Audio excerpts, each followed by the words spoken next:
So we're on Samach Zayin Amud Aleph. We are about 3/4 of the way down, middle of the line, Tana Rabbanon. That's where we are. That's where we're up to. Okay, Tana Rabbanon. Niach Banim. Right, if a Kohen dies and left sons, Elu Velu Ochlim. Right, so we were talking about the different types of slaves, Nichsei Milug, Nichsei Tzon Barzel, the slaves that come into the marriage from the wife that remain hers and he gets to use, and those that are his, and she's responsible to give back at least the value of them back to her later. But both types of, if the Kohen dies and there are sons, because ultimately these slaves will have that same relationship with the heirs, and therefore they can really continue to eat truma. However, if the Kohen dies and leaves only a pregnant wife, none of them can eat, because that's the unique status of the ubar, right? Posel. Right? We saw that in the Mishnah. The fact that there's a potential heir does not. We don't treat it as a. We don't treat it as a. We don't treat it as a definite heir that can allow the estate to continue to benefit from truma. Rather that until the child's born, there's a stop. What about hiniach banim v'hinicha muberes? Let's say the Kohen dies leaving living sons, but also a pregnant wife. So avdei milug ochlim b'derech sheyocheles, right? So it goes based on her status, right? What's the deal with her? So the avdei milug, right? That she retains, right, the basic ownership of, continue to eat truma, just as she's allowed to continue to eat truma, and she's allowed to eat truma because of the family that she left. She has their living sons, and those sons allow her to continue to eat truma. But the tzon barzel lo yochlu, the tzon barzel slaves that are viewed as being part of the estate, right, that are part of what the Kohen has control over, and now he died, so none of them can eat, right? This is sort of a big chiddush, even though they're living children, and ultimately some of those nichsei tzon barzel, avdei tzon barzel will be distributed to the children. However, there's a fetus, right? Thinking about how in parts of Western law, right? A fetus is viewed as insignificant, right? It's not a full person, which we agreed to, but it's very clear that we view a fetus as having rights and impact on its surroundings, right? So this ubar impacts the nichsei tzon barzel that are part of the Kohen's estate who died, in that even the sons who are living are not allowed to feed that Kohen truma because there's this ubar that is posel, right? That ubar, right? So sheubar, the reason given is sheubar posel, the fetus, right, doesn't allow, right, apostles, anything that he has that fetus has a claim to from eating truma, v'ino right, and doesn't entitle anyone else to eat. Rabbi Yossi, right? Okay, so that's sort of fleshing out something we saw in the Mishnah already last time. Rabbi Shmuel, Rabbi Yossi, Omer Mishumavi. Rabbi Shmuel said in the name of his father, Rabbi Yossi, Habas ma'acheles. If there's a daughter that's born, right, that would allow, if the Kohen left a daughter, then the estate could eat truma based on her. But haben eno machil, right? But the son would not allow them to eat. And we'll have to. That's a very cryptic statement. It's very hard to understand why, if there's a daughter that's left, can the avadim of the Kohen, etc., partake of truma, whereas if it's the son, maybe not. We haven't seen the whole thing. It has to do with perhaps a small estate where there's not enough to be divvied up, and it all goes to the daughter. But that's the statement, and we'll, in a few lines, next page, we'll hash that out. Rishon Yochai Omer, Zacharim. Any males as part of the estate, Yochlu.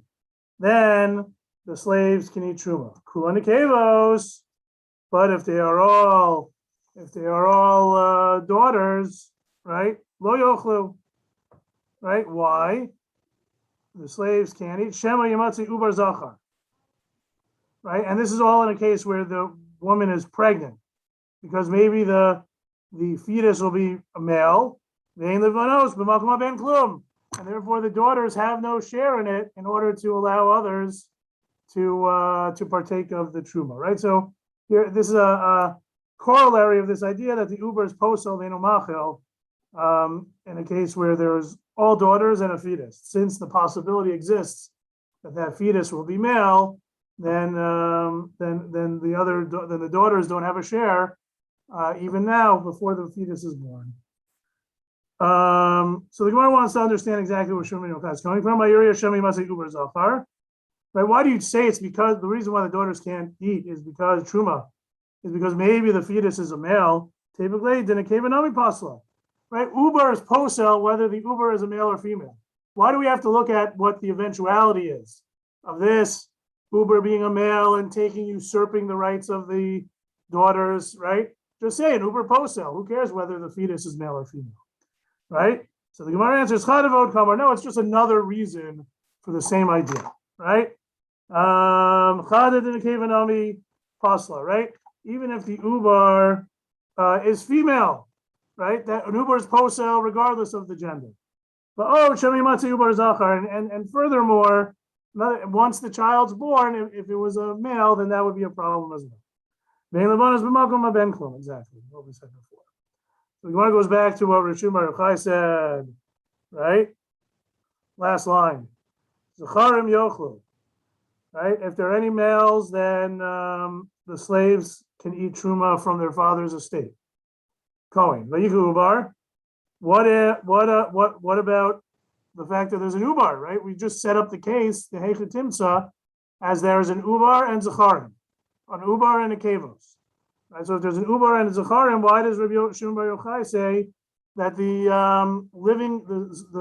living alive sons can eat?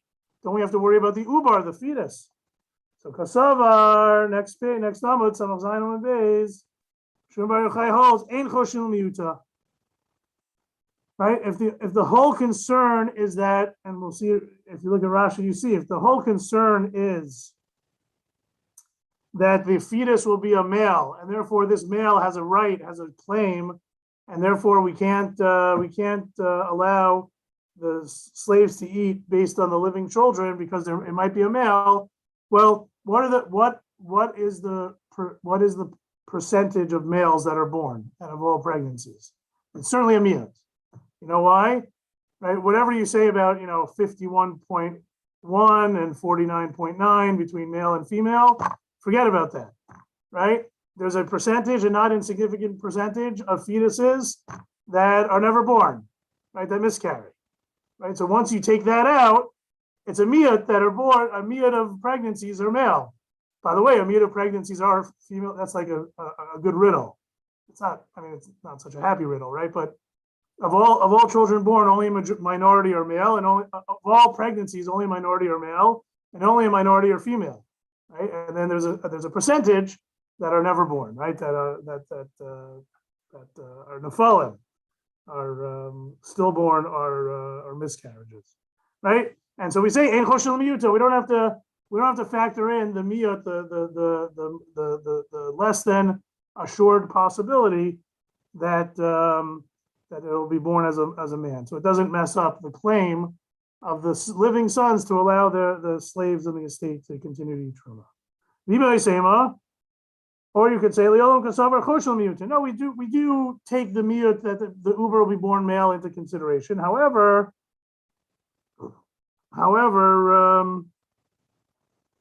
takanta, and the reason why they can eat is because we created a possibility to a tikkun, right? A gezerah, a way of navigating this, so that the sons that are alive can feed the slaves truma. Rav Nachman or Shmuel, that kana that Rav Nachman explains. Rav Nachman or Shmuel, Yisomim shabo lachlik b'nichsei aviyim, right? And orphans, specifically, obviously, katanim, they're not of age yet, and they can't make kinyanim in their deceased father's estate. So, can they divide the assets now, or do they have to wait until they're all of age? So, what do we do? Beis din ma'amidin lehem apotropos. Right, this idea that Beis din establishes for them, right, appoints for them, a guardian. We have that in secular law today too, right? So Beis din establishes an apotropos, uvor lehem chelik yafa, and the guardians assure that the Yisomim are taken care of. They get their rightful piece, they get the appropriate piece, they get the best piece of the estate, right? And let's say there's creditors, let's say there's others, right? The apotropsin look out for the interests of the Yisomim. Question is, what about Higdilu when they grow up, right? They reach a major age and adult age, and they say, "You did a bad job. We wanted a different piece. We wanted a different chilek in the estate of our father." So, according to the first opinion, Yecholim Limchos, they can protest and revise the estate plan and how it's divvied up. But Rav Nachman himself says, No. When Beis din establishes an apotropos, that's the deal is sealed, right? You can't go back on it. You can never go back on it. You can never go back on it. And he gives a good explanation why. Why can't you go back on it? Because if it could be reversed so easily, then why would Beis din even get involved, right? It should be assumed that if Beis din gets involved, it's for good, right? It's not easily revocable, right? So what we see is that Beis din, and what we want to say is that just as Beis din assigns a share for the Yisomim, Beis din can assign a share for the Ubar. And once Beis din signs an apotropos to divvy up the estate even to the yet unborn child, then the living children can then feed their part of the estate truma, right?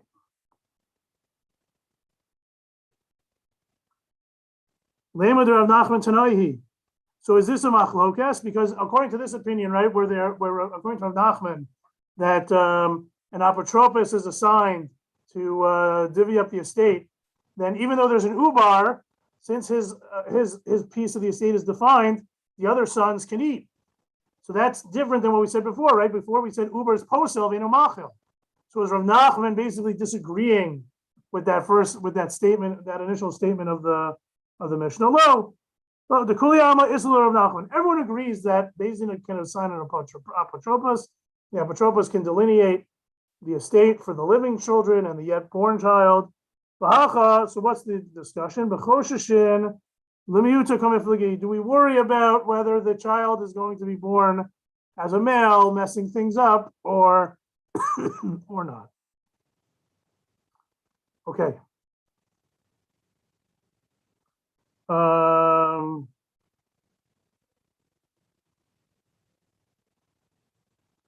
About a quarter of the way down, first one on the line is Lamiyuta. Rabbi Shmuel Rabbi Yossi Omer. Rabbi Shmuel Rabbi Yossi says, Shumaviv, right? We said this before. Abbas machil, aben eno machil, right? That a daughter can eat the truma, can enable others to eat truma. Aben eno machil, but not the son. Mashna ben delo machil. So we want to know why would a daughter be helpful to enable others to eat truma, whereas a son is not? Mashna ben delo machil, right? Why is there a difference between the two? Mishum chelko shalubar, because of the share of the fetus, right? Because the fetus is that the problem? Right? If there's a fetus and a daughter, why is she able to enable the slaves to eat any more than if there's a fetus and a son. In either case, everything should be on hold until the fetus is born. So we have to be dealing with a different set of circumstances. It can't be based on straight laws of inheritance, because then there shouldn't be a difference between the case of a uber and a living daughter and an uber and a living son. So we're dealing with a very small estate. Right? There's a son and a daughter. Right? So we say when there's a small estate, that's a general rule, then the daughter inherits it not as an inheritance, but she is able to subsist off the meager estate. Right? It's not that she gets a share, it's that she's able to deplete whatever's there as her mizonos, as her basic sustenance. So we say manashach.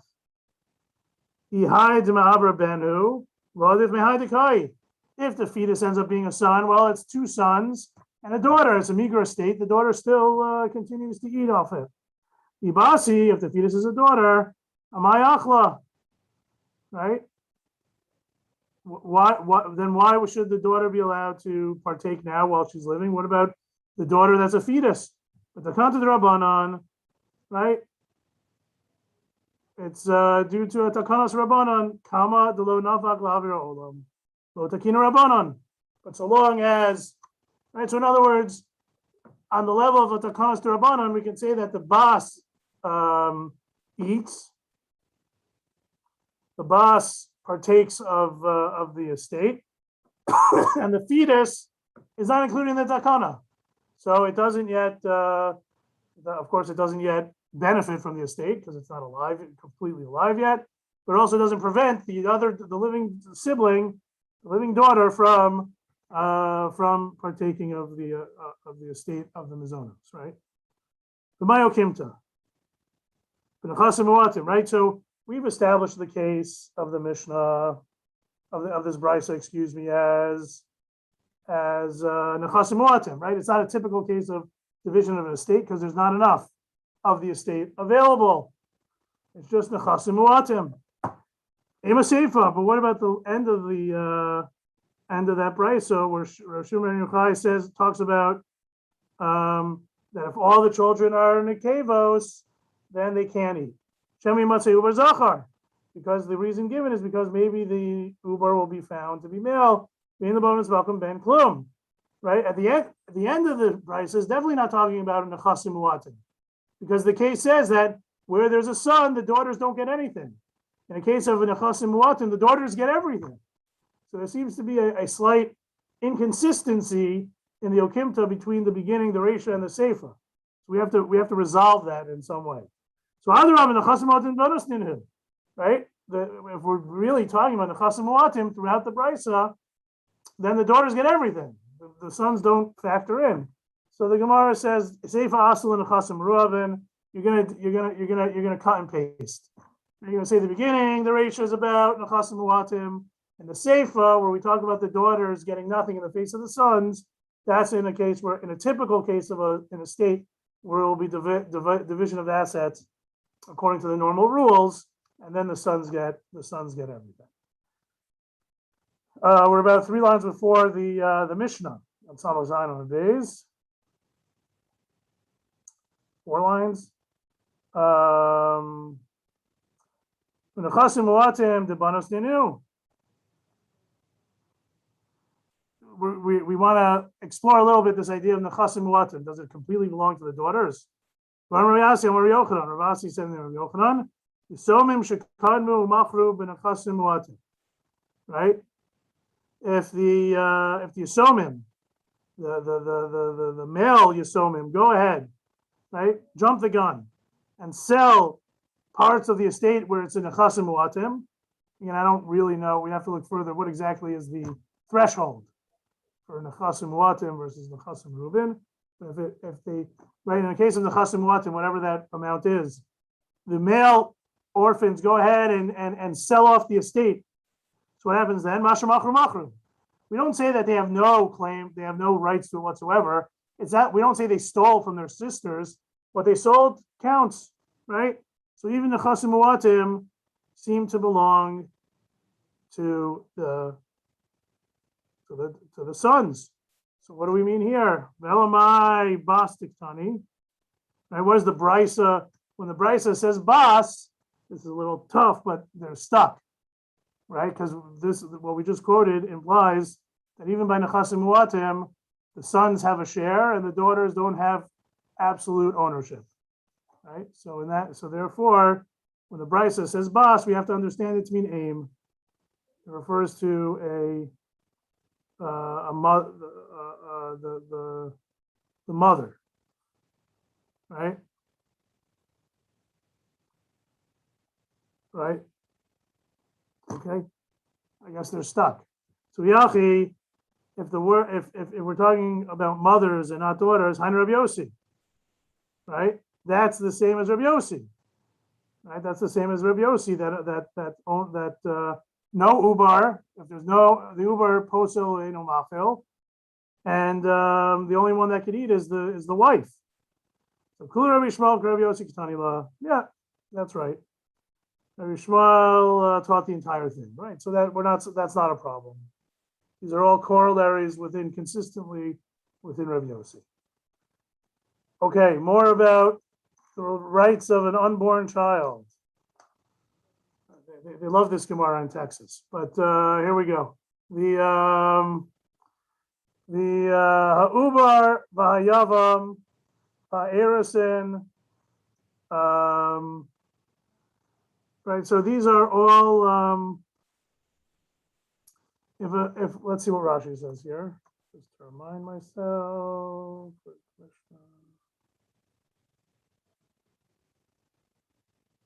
Right, these are all cases where you have a Bas Kohen married to a Yisrael and dies, and well, it goes both ways. A Bas Kohen married to a Yisrael, and a Bas Yisrael married to a Kohen. So in those cases, ha'ubar, the fetus, v'hayavam, if he dies and leaves a brother, the erisin, if they were only engaged, v'acheresh, if the marriage was with a deaf mute, where we know that it's not a full diraisa marriage, uben teisha shanam yom echad, and there was a case, I think we're going to say it's a yavam case, where the boy is only nine years and a day old, where there may be some possibility of creating a connection through yibum. Poslin, right?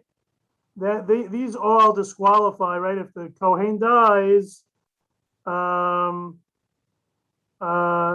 these disqualify others from eating truma. Below machilin, and don't entitle anyone to eat truma, right?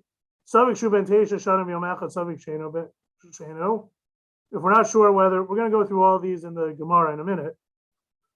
If there's doubt whether the child's 9 and a day old, and that's the minimum age that any type of meaningful yibum could be extracted. Savik hevi shtei saros, savik shloevi. The question whether the child has reached the full adulthood at 13, right? These also create a situation where it's posel. If there's that connection with the wife of a Kohen, she's not going to be able, that just died, she's not going to be able to eat truma. If a house fell on a person and his niece, and he's married to his niece, they both died. And we don't know which one died first. We had this a long time ago, right? We had this way back when. This was quoted way like first parak. Right, Sarasa choletzes v'lo misyabemes, that the co-wife does chalitza but not yibum, because we're not sure who died first. Right, if the brother died first, then there's yibum. If the wife died first, then there is no yibum. Right, so we do chalitza in a case of safek. And that was also a question: do you do chalitza where you can't do yibum? We had that way back when also, right? You say yes, you do chalitza even if you would not have done yibum. And that's the case. That's the case here. So now we're going to go through each of the scenarios in the Gemara, in the Mishnah. Ha'ubar, right? If there's a fetus, so the fetus does not allow the mother to eat truma.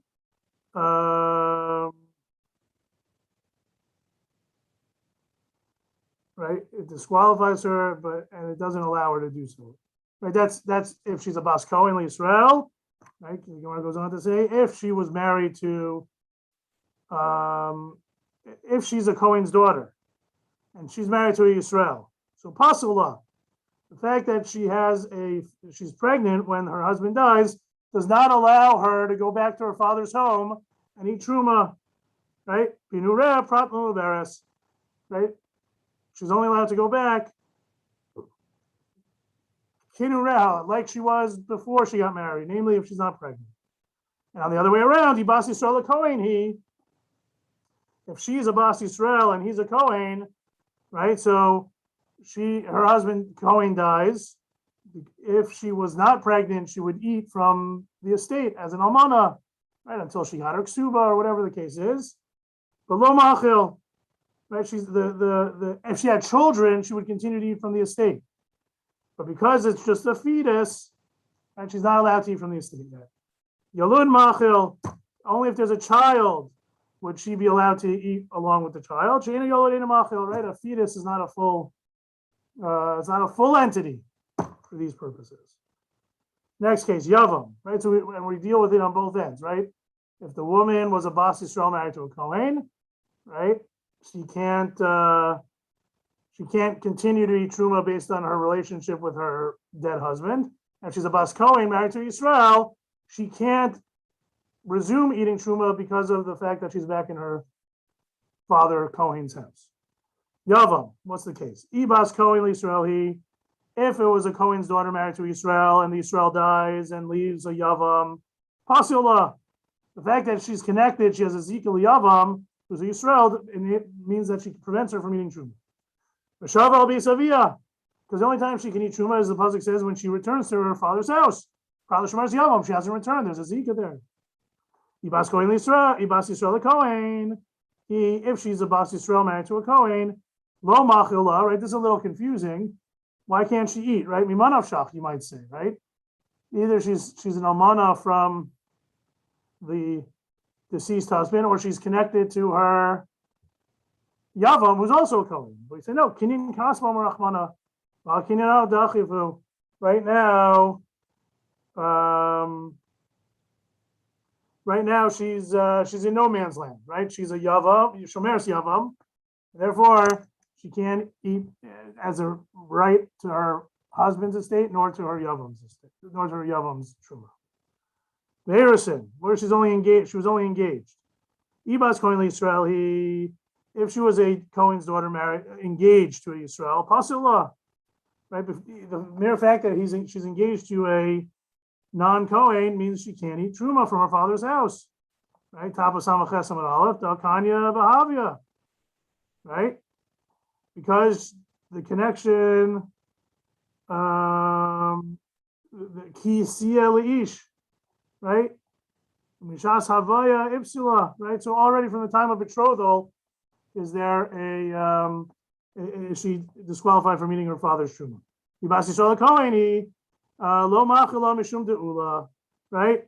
If she's engaged to a Kohen, maybe you should say she should be able to eat. We say no. So the kind of ula, look at the Gemara, the Rashi, second line. So Suas Pergav al B. Dvar Torah Rusa Bas Yisrael Chels B'Truma. Yichsiv Kinyan Kaspahu Yochel Bo. Matam Amru Eno Ochelas. And so really, Mikra din from the Torah, the pasuk implies that if you're betrothed, she already eats truma. The problem is she's still living with her family. The fact that she's still living with her family, we're worried that the takana vula is she's going to go take truma from her husband, her fiance's house, and share it. Take the goodie bag home and share it with her. After the sukkah hop. Share the bag with her non-Kohen relatives, because she's still living with her non-Kohen relatives. So that's the takana vula. Acheresh, right? If the marriage was with a cheresh, a mute, right? Ibas Kohen Yisrael, if she's a Bas Kohen married to a Yisrael mute, right? Pasula. They're married. She can't eat truma from her father's house. Tanya b'takanta d'Rabbanan. Even though we have questions about is there a biblical chalos of marriage with a cheresh. Nonetheless, the Rabbanan say yes, there is a marriage, and therefore the rabbis come along and say she can't eat truma from her father's house. If Bas Yisrael Kohen, if it's a Bas Yisrael to a Kohen, right? And maybe you should say she should, right? If the mute is a Kohen, so if the rabbi said that they're married, then she should be able to eat her mute Kohen husband's truma. So lo ma'achil, right? Kinyan kasmo merachmana v'hayla bar kinyan. No, it's not a kinyan kasmo midiraisa, right? It's sort of this in between. Ben Tesha Shanim, that was a case of a 9-year-old boy, right? This is what is this going on? Kasal we thought it means a woman has a husband dies, and her husband has a brother who's 9 years old, at least 9 years old in a day. That right, if that's the Shomeres Yavam, then she can't eat truma, and if it's the other way around, she can't eat truma. Lamai, Elam Ifsal, right? Are we talking about disqualifying her because she has a Yavama? She has a Yavam? Katanami Missile Pasul. Right? The very fact that she's connected, she has a Zika to a Yavam, doesn't matter if the Yavam's of a certain age, 9, as long as the Yavam's alive. Right? The Yavam can be a day old, right, when the husband dies. Right? That shouldn't make a difference. She should still be connected to some way there and possible her from eating Truma in her father's house. Ilachule, we're talking about allowing her, right? Let's say the Kohen's, let's say the woman's married to a Kohen, and this 9 and a day-year-old man is a Kohen boy. No, even if it was an adult, she's not allowed to, right? So we already learned that. So what Teshav Echad? What are we thinking that that the Teshav Echad situation should enable her to eat truma, and comes to the Mishnah and tells us otherwise? We already know it that it shouldn't work. So Marbaye explains Hachav Yavam and Teshav Echad Haba Al Yavim Toaskinon.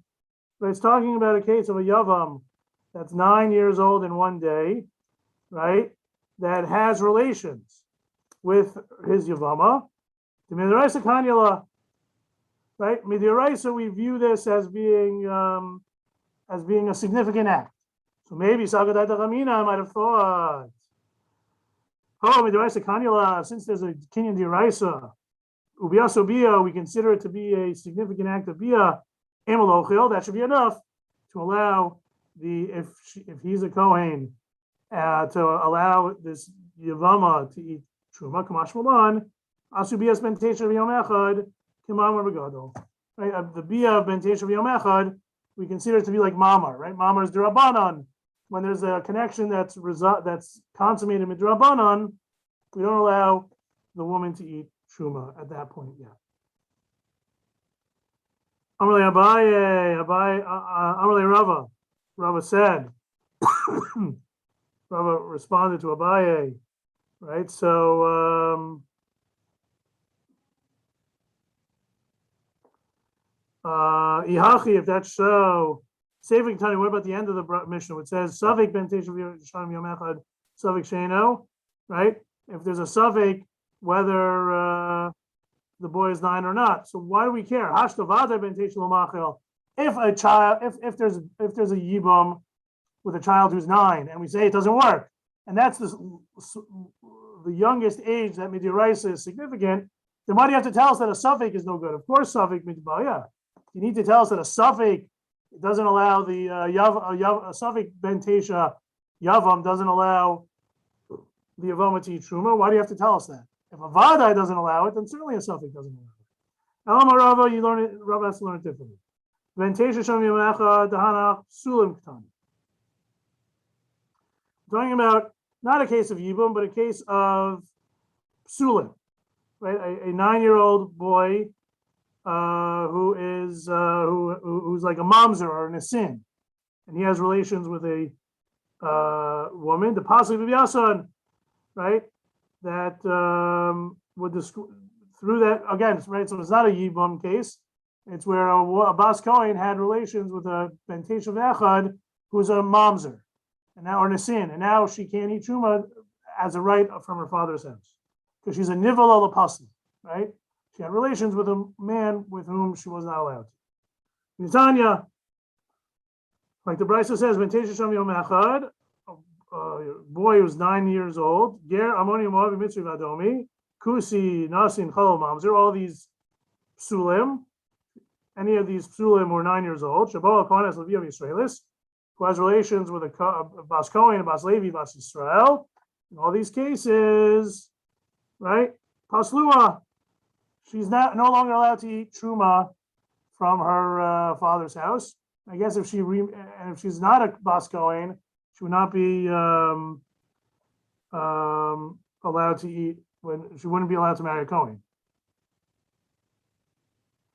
And then, right, and then we say, and even so, that's the case. The case of the Seifa is a case of a Safek ben Tesha, who's a Moavi Admoni Mitzri Kusi Nasin Mamzer, who has relations with a woman. Even a Safek ben Tesha apostles her from Shua. Lamini Tani Seifa im Einon Ruin Level of Israel Harelu Ploslin. Right, the end of the later part of that mission over there says if they're not roi to become a Jew, they disqualify her from eating truma. Right, we don't like it. It doesn't really fit.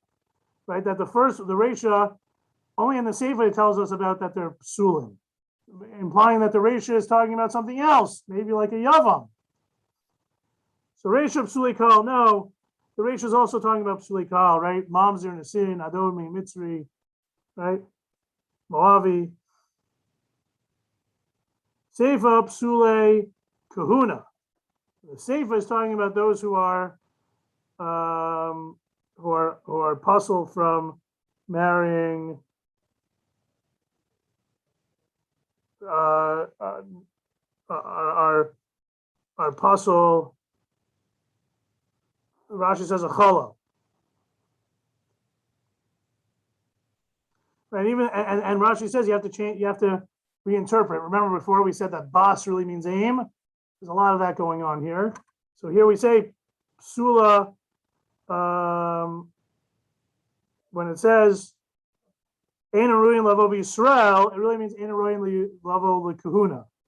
They have to make that change because otherwise this whole possibility doesn't. Doesn't fit. So we'll do one more piece. Gufa.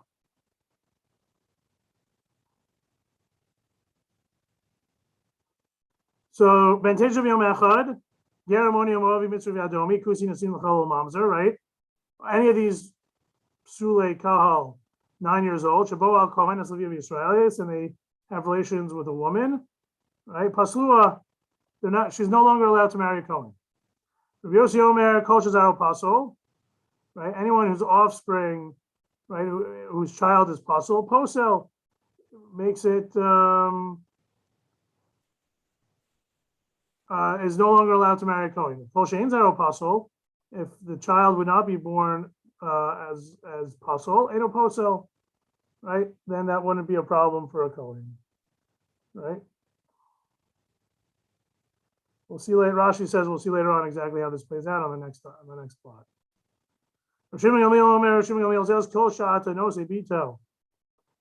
Anyone who Kohen's allowed to marry, atanosin almanasin. They're allowed to marry his widow.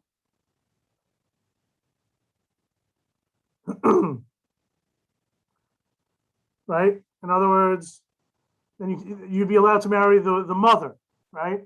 If you're allowed to marry the daughter, you're allowed to marry the mother. Not the same person, obviously, right? But if there's no psul in the daughter for marrying a Kohen, then if this man would die, then his widow, the mother of this daughter, would be allowed to be married to a Kohen also. If the daughter is a problem to marry, you wouldn't be allowed to marry his widow.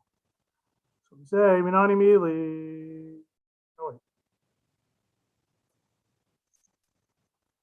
See?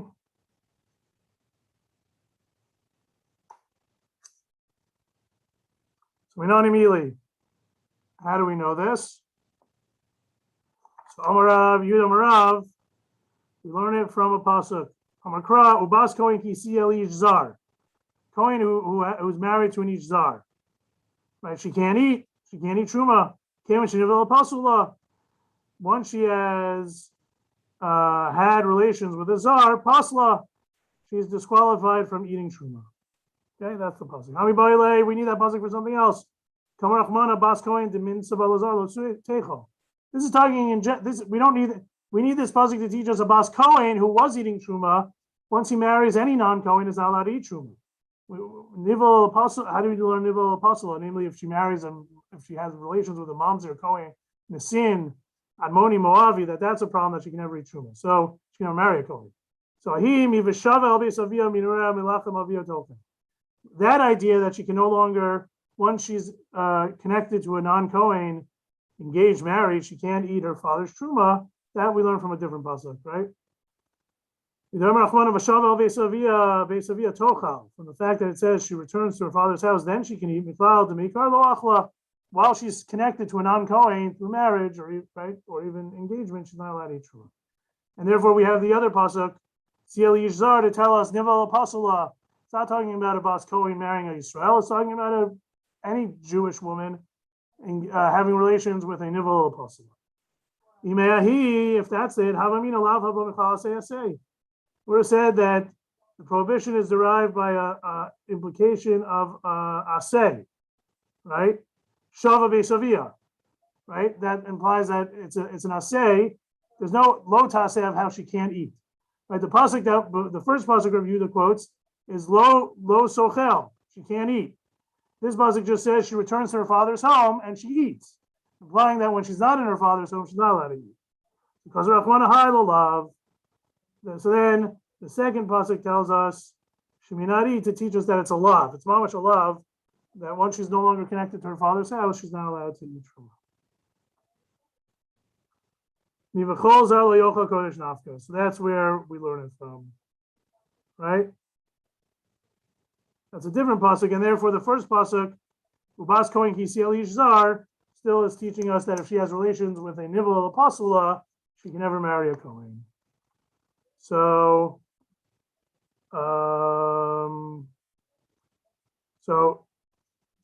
Samaches Amabeis, Haumi Bailey Gufei.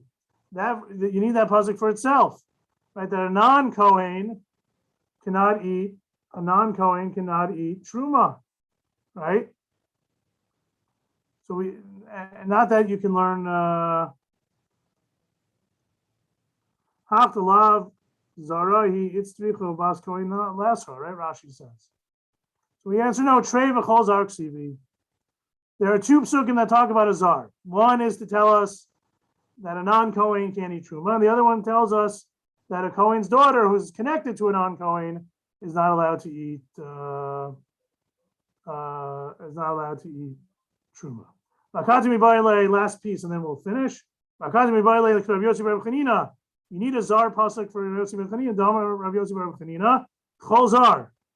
It says any zar is not allowed to eat truma. Zaros amarti l'chav lo aninos. When you're a zar, if you're not a kohen, if you're somehow a zar from a kohen, then you can't eat. But an onain is allowed to eat truma. Right? Rav Yossi ben Chanina mean zar v'chol zar nafta. Right? So we want to suggest that you can learn everything. You can learn zar, and you can learn that you can eat truma as an onain, and it comes to tell us that once you're not connected to a kohen, you can no longer eat truma. The difference between zar and kol zar. There's an added word, right? Kol zar teaches us both.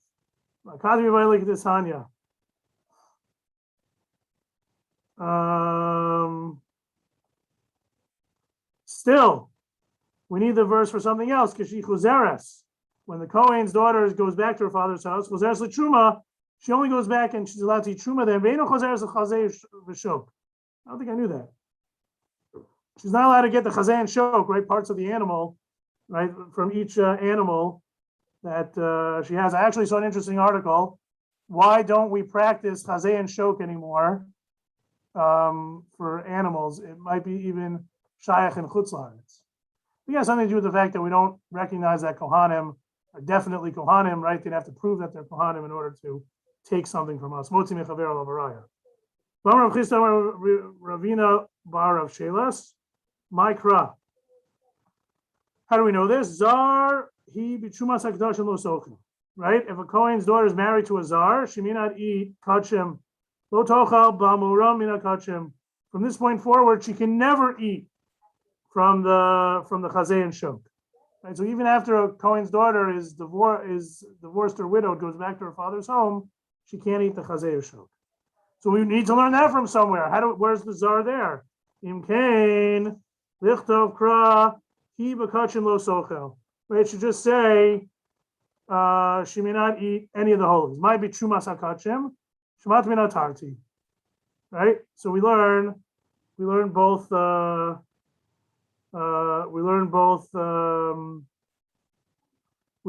ideas. Ashkechan Kohenes. We understand how this all works for Bas Kohen. Levi Yisraelis minalan. Where do we learn this from Levi Yisraelis? That if they're married, nivel apostle law, right? Kedom Ravi Ami Amarava, right? Bas ubas, right? So you have an extra vav that teaches us both ways. Hachanami bas ubas, right? So it teaches us both Kohen's daughter and a non-Kohen's and the daughter of a non-Kohen. Come on, who is this like? Rabbi Akiva, right? Because we had we learned two things from Zar and V'chol Zar, bas ubas. Well, just so you know, that only works according to Rabbi Akiva, the Darsh Vavin, right? That he says that you can learn a limud from ubas compared to the bas. No, so we say afilu temer rabbanon, even the rabbanon who don't learn Vavin, kulai ubas kroyes eri. The whole word ubas is an extra word, and therefore it is available to teach us bas Levi, bas Yisrael as well. Okay, we'll stop there. Asher Cham Truma. This was all to teach us that she's not allowed to eat truma. How do we know that she's not allowed to, once she has these relations or in these situations, how do we know she's not allowed to marry a Kohen? We'll pick up there, Samaches Amabez, about a third of half the way down already.